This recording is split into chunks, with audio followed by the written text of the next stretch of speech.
Okay, can everybody hear me? All right, I just want to give a caveat in light of your commentary that hashtag not all. When I talk about feminists, I'm generally talking about the feminists, the movers and shakers in academia, the movers and shakers in the legal system, amongst radical feminist groups like the Women's Legal Education and Action Fund in Foundation in Canada, and other radicals like that. So please don't take it personally if I don't raise that caveat every time I mention the word feminism. Thank you to David and Frank for inviting me here. I was asked to talk a little bit in light of the proposed changes to rape law in Ireland, to talk about recent reforms that have occurred in sexual assault law in Canada. So these two reforms, I'm going to refer to them as Bill C-51 and Bill 337. 337 is still a bill. C-51 is now law in Canada. C-51 was an omnibus bill that introduced a number of changes to the criminal code. It repealed laws against challenging someone to a duel or practicing fake witchcraft with intent to defraud. But it also provided several amendments to the criminal code in sexual assault cases. Now, as I said to the host of a radio show yesterday, Limerick radio show, the devil is always in the details. So I'm going to go through some of these provisions one by one. The first is an amendment to clarify that an unconscious person is incapable of consenting, which reflects the Supreme Court of Canada's decision in RVJA. Now, we all know an unconscious person is incapable of consenting, right? I mean, it seems pretty reasonable on the surface, but the precedent involved, RVJA, that was a case that struck fear into the hearts of BDSM enthusiasts and other assorted fetishists and kinksters across the country. And why? Because despite the very innocuous spin our Department of Justice put on it, the decision in RVJA was not about the inability of an unconscious person to consent to sexual activity. RVJA actually legally vitiates a person's conscious consent to activities that will occur while they're unconscious. It essentially turns a woman's yes in fact into a no in the law. And I apologize for the scandalous nature of the details of this case, but it is important for context, and I will hereafter refer to J.A. as J and his female partner as K. Now, during the course of consensual conjugal relations one night, J choked his long-term partner K unconscious. As agreed upon in advance, during the 3 minutes or so K was unconscious, J tied her up and, I'm so sorry, inserted a sex toy into her anus. She woke up soon after, at which point J removed the toy, untied K, and the two of them continued to have hot, sweaty, kinky sex for the rest of the evening. Fast forward to a couple of months later, the two erstwhile kinky soulmates got into an epic end of the relationship fight, and J made the fatal mistake of threatening, and yes, that's the word used in the Supreme Court judgment, threatening to seek custody of their young son. Immediately after he did that, Kay hied herself to the local constabulary and reported the sexual assault to police. What sexual assault, you ask? Well, according to the police report, Kay had consented to being choked unconscious, and she had consented to being tied up while unconscious, but she hadn't bargained on that whole dildo up her bum thing. J, she alleged, had therefore gone beyond the scope of what she had consented to in advance, and J was promptly put on trial, convicted, and sentenced to 2 years in prison. J was granted an appeal, and during the course of the appeal, all of the details as to why the accusation was made came out. It became a finding of fact before the court that he had not gone beyond the scope of Kay's consent, and indeed Kay had consented in advance to any number of sexual acts that might occur while she was unconscious, some of which J just hadn't gotten around to in the 3 minutes she was out cold. Alas, Kay made a malicious, false allegation designed specifically to put the kibosh on any possible future bid for custody of their child that J might make, and as such, J's conviction was overturned and he was free to go. Not so fast, said the prosecutor. why this case has presented us with a conundrum. Is it legally possible for someone to consent in advance to sexual activity that will occur while they're unconscious? The Supreme Court had a gander at it, decided no, K's yes in fact, constituted a no in law. And you know, I think that we can all agree that unless you're a prince in an enchanted forest coming across a glen full of grieving dwarves and a glass coffin with a beautiful princess in it who's been poisoned by a magically poisoned apple, you probably have no business molesting her. But surely an agreement between two adult parties as to their plans for the evening, an agreement that was never breached by either party and in which neither party contemporaneously objected to in any way, surely this is different from what we normally think of when we say unconscious people cannot consent to sex. According to the Supreme Court of Canada, well, that's not the case. Jay went to prison for his 2 years, and of course nothing happened to Kay for lying to police or for perjuring herself in the initial trial. The dissenting opinion in the case noted that the precedent would criminalize even mundane everyday activities between long-term partners. If I ask my husband to wake me with a kiss before he leaves for work, I am now asking him to commit a criminal offense in Canada.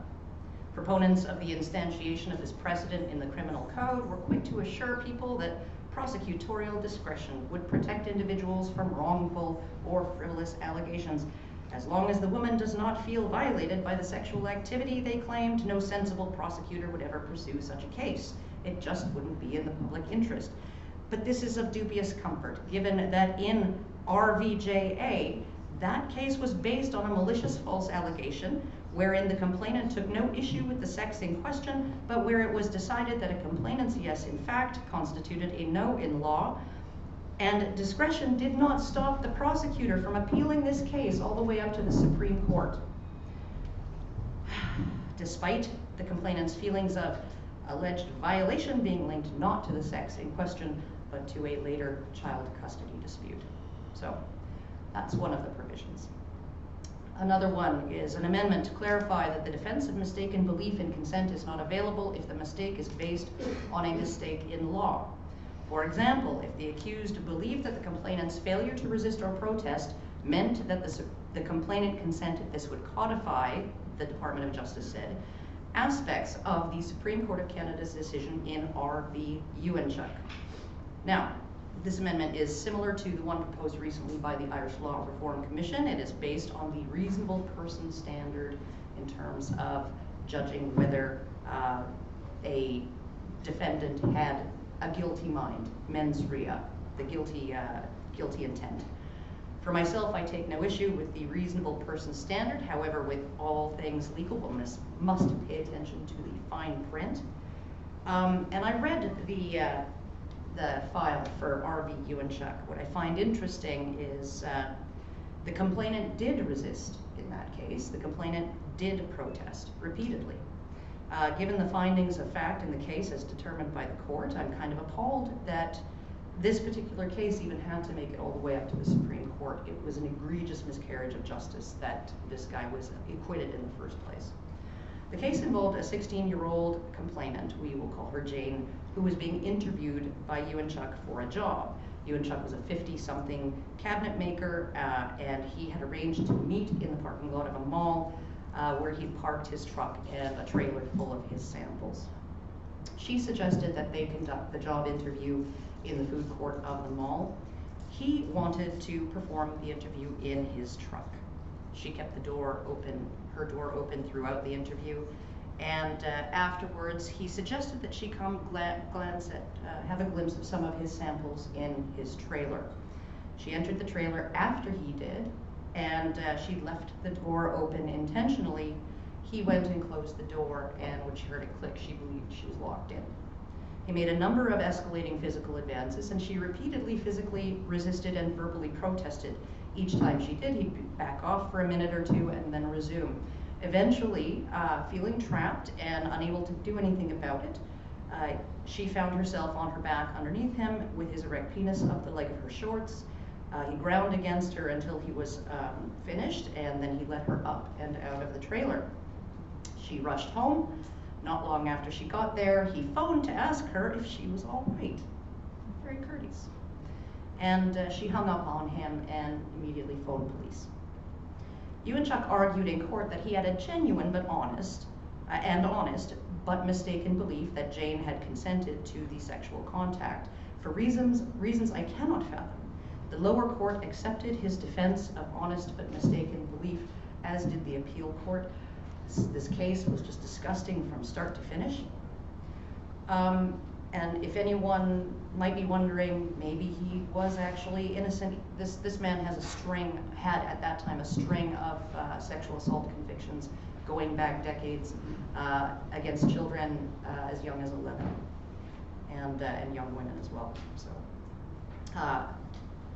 there is nothing in the decision, the Supreme Court decision on this case, that resulted in his conviction that corresponds to the idea that of the mistake in law that forms the basis of this particular amendment. Again, the complainant did resist, she did protest. I can only believe this egregious case was used as a means to detract from any attempts to argue against the provision, the amendment. Who would reasonably object to an amendment based on this appalling case after all? Well, the amendment is not based on this case. It has nothing to do with this case. I believe it's a sneaky way of slipping through affirmative consent, making affirmative consent the law in Canada, which makes sexual assault almost a strict liability offense. This is an idea that was born in university consent classes in the United States, wherein one must obtain affirmative verbal consent to every initiation or escalation of a sexual encounter. And this more closely fits the amendment proposed and now instantiated in law. The American Law Institute, the body responsible for writing something called the Model Penal Code in the United States, has thus far resisted efforts to instantiate affirmative consent into the Model Penal Code, citing its potential to criminalize normal human sexual behavior and warning that it will add to the already significant problem of wrongful convictions. And if anyone of you doesn't know, in the United States, of the hundreds of exonerations secured thus far by the Innocence Project, which has been around for a couple of decades now, roughly half are of men wrongfully convicted of sexual assault, and of the remainder, another half or so were convicted of crimes, wrongly convicted of crimes such as murder that also had a sexual element. So it's clear to me that when a sexual offense is, a man is accused of a sexual offense, we do have a propensity to get it wrong both ways at times.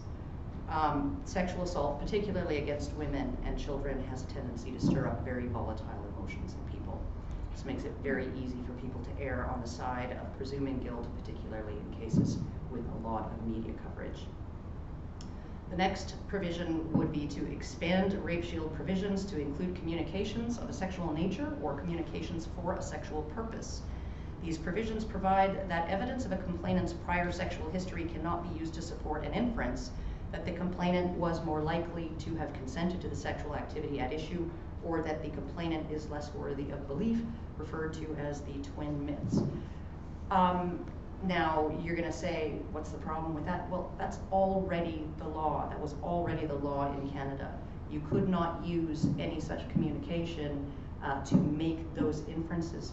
But what it does do is it subjects any and all communications of a sexual nature or for a sexual purpose, including those pertaining to the sexual act at issue, sexual encounter at issue, to be subjected to rape shield testing.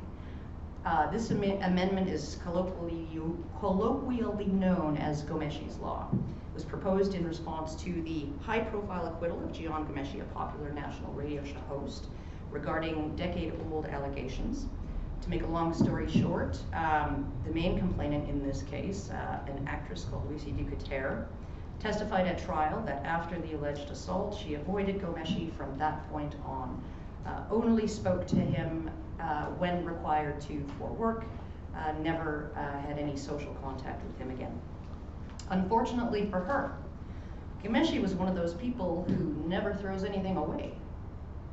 After testifying repeatedly on direct and cross-examination to the effect, Mrs. Dicotere, that she had refused to have anything to do with Ghomeshi after he assaulted her, she was presented with texts, emails, handwritten love letters, and even a card from a bouquet of flowers she sent him, all of these from her to him, spanning nearly 18 months following the assault that had allegedly left her so traumatized she never spoke socially to him again. He also presented a photo of the two of them the day after the assault, wherein she is seen gazing adoringly up at him with her arms draped around his shoulders. The handwritten letter was postmarked just a day or two after the assault, and it was signed, "I love your hands, Lucy." The other complainants involved were also discredited by documentary evidence and communications saved by Ghomeshi that directly contradicted their accounts, including their accounts of the assaults themselves. In one instance, the complainant claimed she only felt safe to go on a date with Ghomeshi because he was driving a cute car. She described it as cute, a yellow VW Beetle. This was material to her case. It was material to her being willing to get in the car with him where he assaulted her. Unfortunately for her, he didn't own that car until 7 months after the alleged assault occurred. After Ghomeshi's acquittal, feminist activists ripped off their shirts in front of news cameras and screamed "Ghomeshi guilty" while hurling themselves at journalists and defense counsel in front of the courthouse. Mainstream media outlets described the verdict as a case of justice denied, and feminists across Canada decried Ghomeshi's lawyer, Marie Hennen, as a gender traitor who had helped a rapist get away with it. And here's the kicker: he wasn't even accused of rape, and there is absolutely no evidence whatsoever that he had sexual intercourse with any of these complainants. And keep in mind that all of the documentary evidence pointed to women who had actively pursued him and to whom he was, this is other documentary evidence, to whom he was attempting to apply a exquisitely polite brush off that just didn't stick. It is my belief, and it would probably take more time than I have to tell you why, but there's more reason to doubt the accusations than I have time to explain. It's my belief that Ghomeshi was falsely accused. This means that his lawyer, his accusers were false accusers, and in my opinion, his primary accuser, Lucy Dicotere, was a malicious false accuser and the ringleader of the entire thing. So here we are. According to the media, this acquittal was a miscarriage of justice. He should have been convicted because reasons. And what was the instrument of the complainant's undoing? Communications of a sexual nature or for a sexual purpose, don't you know? And proponents of this measure lied about what it meant in the media. Prominent attorney Andre Marin wrote in several articles in mainstream press to the effect that the amendment was merely about bringing the law up to speed with technology. He said that the rape shield provisions had been written before the era of email, and therefore this was just updating the law. All this amendment would do was designate emails, text messages, DMs on dating apps, and other electronic communications as documents. But here's what it actually does. Let's say a woman sends a man a communication by email, smoke signals, SMS text message, fax, or Pony Express, asking if he can come over tonight and roger her like there's no tomorrow. After he leaves, she sends him another communication, perhaps by Facebook direct message, telegraph, messenger pigeon, WhatsApp, or semaphore, that she had a lovely time and wants to invite him back tomorrow to do it all over again. Those messages will all now be subject to a rape shield test. I am surprised beyond belief that Mr. Marin did not get disbarred or disciplined for such blatant lies told to the public. Emails, text messages, Facebook DMs, and other electronic documents, his red herring had already been considered documentary evidence for legal purposes for more than 2 decades. This was not about the status of emails or texts as documents. This was about communications of a sexual nature or for a sexual purpose, regardless of their context, and about subjecting them to rape shield tests. And have Bill C-51 been law when Ghomeshi stood trial, all of his exculpatory evidence, other than the documentation regarding his car, would have been subjected to a rape shield test prior to trial. And here we come to the grand finale.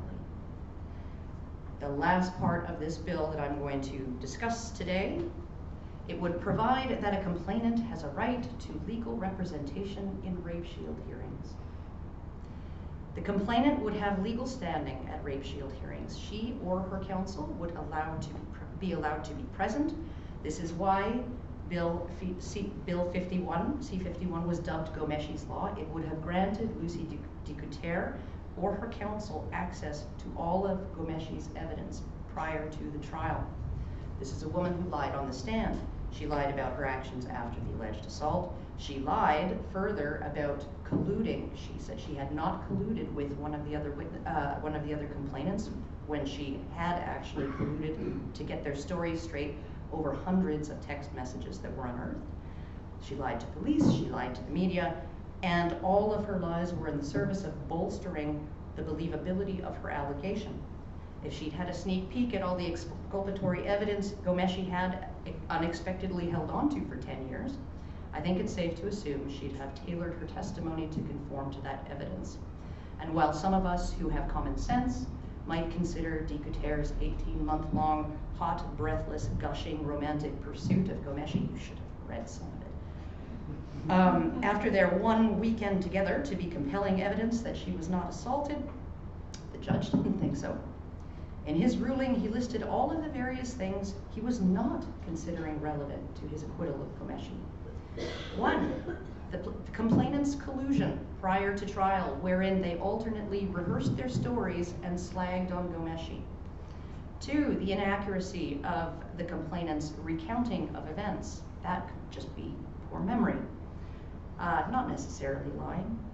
3, the possibility that they had lied to police and to the court to bolster their allegations. That might be expected in someone who's genuinely being assaulted. And 4, the fact that all 3 showed continued interest in a romantic relationship with Gomeshi after their alleged assaults. None of those things were things that he considered when deciding to acquit. The sole basis of his acquittal was that the testimony, which was all the prosecution had, did not match the physical evidence and the documentary evidence, and therefore it could not be relied on to deprive a man of his freedom. But it does kind of point to something else, this idea that sexual assault victims behave in mysterious ways. In fact, any behavior on the part of a complainant, if she remembers every detail or misremembers everything, if she's consistent with her story or changes it 20 times, if she avoided her alleged assaulter or pursued him for 18 months, if she tells the whole truth and nothing but the truth in court, or lies like a rug on the witness stand, all of these behaviors and more, they're all consistent with her having been sexually assaulted. Witness reliability, again, is the sole reason Horkins gave for acquitting Gomeshi. So if the complainants had gotten their sneak peek at all those communications of a sexual nature or for a sexual purpose and just adjusted their testimony to conform to any of those mysterious ways that genuine sexual assault victims might behave, he'd have been convicted. We have rules in law. Witnesses are not allowed to be in the courtroom and observe other witnesses testifying or observe the presentation of physical evidence. This is not allowed even in civil cases in Canada. Why? Because it is understood in the law that even well-meaning people can and sometimes will consciously or unconsciously adjust their testimony to comply with the evidence they've been exposed to in court. And the system does everything it can to avoid tainting their testimony. Yet in Canada, in sexual assault trials alone, we are mandating the tainting of witness testimony, and not just any witness, the prosecution's most important witness, the complaining witness, the one whose testimony is frequently the pivotal or even sole element that decides whether or not a defendant goes to prison. Regardless of the significant potential problems with all of the amendments that I've described, thus far it is only this last one, granting legal standing to sexual assault complainants, that has led 2 judges to describe the provisions as unconstitutional in that they deny the defendant his charter right to a fair trial. Given how this provision stands Canadian jurisprudence on its head, I am alarmed that it actually passed Parliament when so many politicians got their start in the law. How did none of them see that this would be a problem? But let's get back to Judge Horkins and his decision in the Gian Gomeshi case, and how this pertains to this second reform bill, 337. Currently, the National Judicial Institute, or NJI, provides voluntary training on the social context of sexual assault to our nation's judges. It's my belief that Judge Horkins underwent this training, and that is why he refused to use any of those behaviors on the part of the complainants as a basis for acquittal. This bill, last I checked, was still stalled in the Senate, but it would make this training mandatory for all judges across Canada. Now, in 2017, Tom Engel, a defense attorney in my home province of Alberta, applied to the court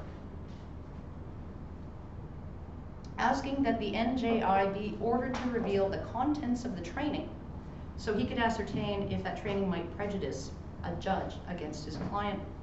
The court ruled that unless and until Engel could demonstrate the training was prejudicial, he had no right to know what it contained. You heard that right. Engel says, I want to look in the box to see if the contents are dangerous, and the judge tells him, unless he can prove the contents are dangerous, he's not allowed to look in the box. This is really troubling, given that any citizen in Canada might find themselves standing before a judge, being judged by that judge.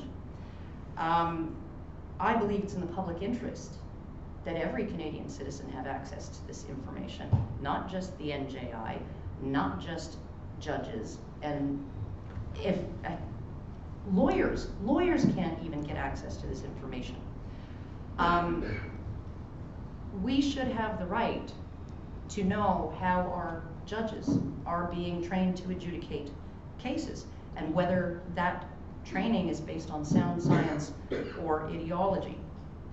All of these reforms, and the reforms that have preceded them, have been brought about in the service of improving sexual assault conviction rates, as if more convictions and fewer acquittals is necessarily an improvement, and as if it necessarily translates to an increase in justice. But the role of the criminal justice system and the job of a prosecutor is not to secure as many convictions as they possibly can, but to reveal the truth insofar as it can be revealed, to punish the guilty while protecting the innocent against wrongful conviction. It is not a prosecutor's job to put people in prison. It's a prosecutor's job to unearth the truth and act accordingly.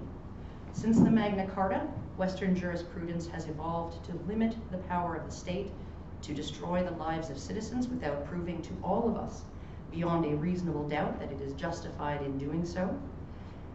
And I would just like to close by mentioning how ironic it is that this rape culture feminists claim we live in is over this one issue. It is over this one issue that we are willing to dismantle the very protections of individuals that took us so long to create. That's my kind of rape culture, I guess. Thank you.